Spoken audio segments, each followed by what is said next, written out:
श्री गुरुभ्यो नमः। हरि ओम।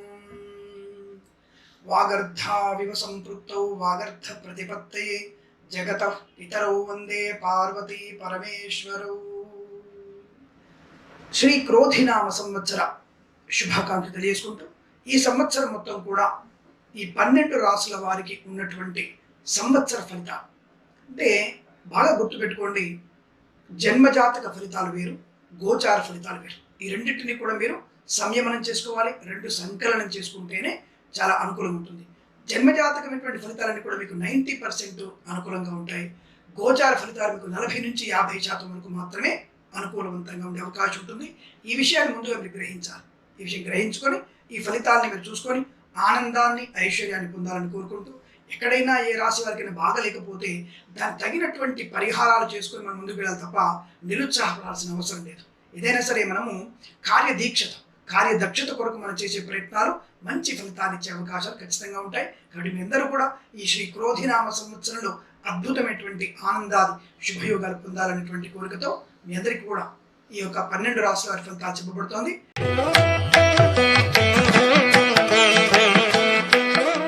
ముందుగా మనము మేషరాశి వారికి ఉన్నటువంటి సంవత్సర ఫలితాలను తెలుసుకునే ప్రయత్నం చేద్దాం.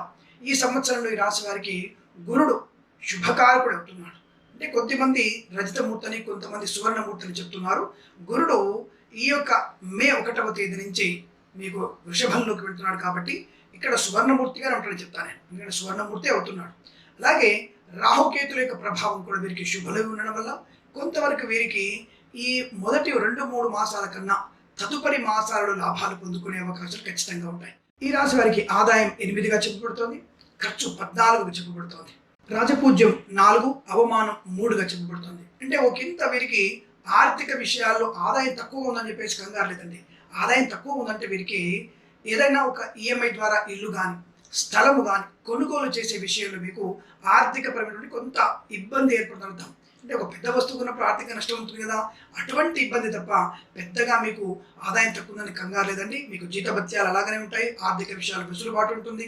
రావాల్సిన బాకీలు వసూలు చేసుకునే అవకాశం ఉంటుంది. ఇక మొత్తం మీద ఈ సంవత్సరంలో మీకు నూతన గృహయోగం, విద్యార్థికి విద్యాలాభం, ఉద్యోగస్తులకి ఉద్యోగ లాభం. అయితే జూలై, ఆగస్టు తర్వాతనే మీకు కొద్దిగా ఉద్యోగంలో అనుకూలవంతమైనటువంటి శుభయోగాన్ని పొందుకోగలిగే అవకాశం చాలా స్పష్టంగా కనపడుతోంది. అలాగే వ్యాపార పరంగా ఎలా ఉంటుంది స్వామి అంటే కన్స్ట్రక్షన్ కానీ, రియల్ ఎస్టేట్ కానివ్వండి, అలాగే సినిమా రంగ వ్యాపారం కానివ్వండి, ఈవెంట్ మేనేజ్మెంట్ వారికి, ఊరుబావుతో వారికి, సోషల్ మీడియా, శాటిలైట్ జర్నలిస్టుల వారికి ఎలా ఉండబోతుంది. వ్యాపార పరంగా మీకు అందరికీ కూడా అనుకూలవంతమైనటువంటి శుభ పరిణామాలే కనపడుతున్నాయి. అయితే సెప్టెంబర్ మాసంలో కొద్దిగా ఇబ్బంది పడే సూచనలు కనబడుతున్నాయి. సెప్టెంబర్ మాసంలో కొత్తగా పెద్ద ఎత్తున మీరు వ్యాపారం చేసే ప్రయత్నం చేయకూడదు. ఈ విషయాలు దృష్టిలో పెట్టుకోండి. ఇక share market, speculation, communities, cryptocurrency, bitcoins, లాటరీలు, జూదాలు ఇవన్నీ ఇలా ఉంటాయి. అనుకూలంగానే ఉంది. కాకపోతే మీ స్వీయ అనుభవాన్ని, పెద్దల యొక్క సూచనలు, సలహాలు పాటించడం, ఈ భౌతికమైనటువంటి కదలిక అంటే షేర్ మార్కెట్ కదలికల్ని అంచనా వేసుకుంటే మీకు లాభం బలంగా ఉంటుందని విషయం గుర్తుందండి. ఏదేమైనా ఈ రాశి వారికి ఈ సంవత్సరంలో షేర్ మార్కెట్లో 75% వరకు లాభాన్ని కలిగించేటువంటి అవకాశాలు బలంగా ఉన్నాయి. మరి ఇక రైతు సోదరులకి ఎలా ఉండబోతుంది? ఈ సంవత్సరం రైతులకి 2.5 పంటలు పండే అవకాశం. కందులు, నల్ల నువ్వులు, పత్తి, మిర్చి ఈ 4 పంటలు బ్రహ్మాండంగా పడతాయి. ఇక పళ్ళు లాంటి వ్యాపారాలకు తక్కువ ఉంటుంది. పుష్పాలు పండించిన రైతు కూడా కొద్దిగా నష్టం కలిగే అవకాశం ఉంటుంది. వరి ధాన్యం ఈ సంవత్సరంలో తక్కువ వేసుకుంటే మంచిది. ఎందుకంటే వర్షాభావ పరిస్థితులు ఈ సంవత్సరంలో కొద్దిగా సానుకూలమైన ఫలితాలు వర్షంలో ఉన్నప్పటికీ అధిక వర్షపాతం నమోదయ్యే అవకాశం లేదు. అది కూడా జూన్ 26 తర్వాతనే వర్షాలు బ్రహ్మాండంగా పడే అవకాశం ఉంటుంది. జూన్ 8 నుంచి 12వ తేదీ వరకు తాత్కాలిక అంటే చిరుజల్లులు పడే అవకాశం ఉంటుంది. దుక్కి దున్నడానికి ఎంత కూడా మంచి సమయంగా చెప్పబడుతూ 26 తర్వాత నాట్లు వేసే ప్రక్రియ ప్రారంభం చేస్తే అద్భుతమైన పంట పొందుకునే అవకాశం ఉంటుంది.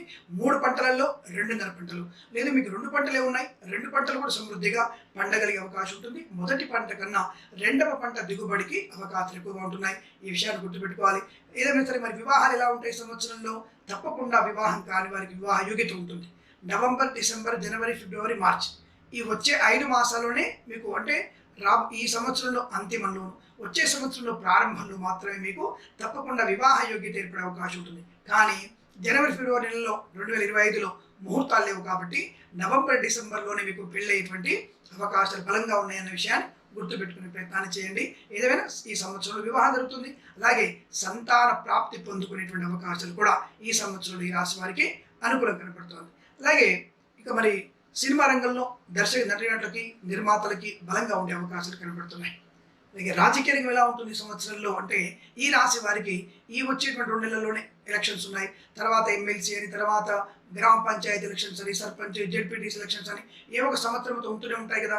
కాబట్టి ఈ సంవత్సరంలో ఈ రాశి వారికి ఈ గురుడు రాహు యొక్క ప్రభావం చేత తాత్కాలికమైనటువంటి అభివృద్ధి తప్ప గొప్పగా అభివృద్ధి లేదు. కానీ ఈ 2 నెలల్లో జరిగేటువంటి ఈ రాజకీయ సంబంధమైనటువంటి ఎన్నికలలో మీరు అధిక శ్రమ చేస్తే తప్పకుండా మీరు గెలవగలిగేటువంటి అవకాశాలు పుష్కలంగా ఉంటున్నాయి.